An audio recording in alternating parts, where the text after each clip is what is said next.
अस्लोद ग्रामपंचायत प्रशासन काल झुकते माप घेत 2 उपोषणकर्त्यांना जागा देण्यास तयार झाले आहे.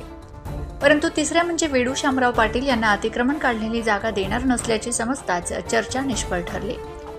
शहादा तालुक्यातील अस्लोद गावातील भ्रष्टाचाराच्या विरोधात शहादा पंचायत समिती कार्यालयावर वेडू शामराव पाटील, दिनेश नथू पाटील, राधेश्याम दौलत मराठे हे तिघेजण अमरण उपोषणास बसले आहेत.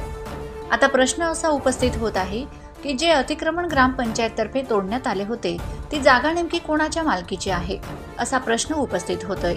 त्यातल्या त्यात अतिक्रमण काढण्यात आलेल्या जागेच्या शेजारी असलेली दुमजली इमारत अतिक्रमणात येते की नाही असा प्रश्न सर्वत्र चर्चेचा विषय बनला आहे. त्यातच उपोषणकर्त्यांनी BSF फाउंडेशन सेवाभावी संस्थेच्या नावाने पैसा काढण्यात आला आहे असा आरोप उपोषणकर्ते करीत आहेत. परंतु काल दिनांक 27 डिसेंबर रोजी BSF फाउंडेशनने गट विकास अधिकारी व सरपंच अस्लोद यांच्या नावे अर्ज देत ग्रामपंचायतच्या माध्यमातून कोणत्याच प्रकारचा पैसा काढण्यात आला नसल्याच्या आरोपाचे खंडन करत योग्य ती चौकशी करण्याचे पत्र फाउंडेशनचे अध्यक्ष राजू वानखेडे यांनी दिले आहे.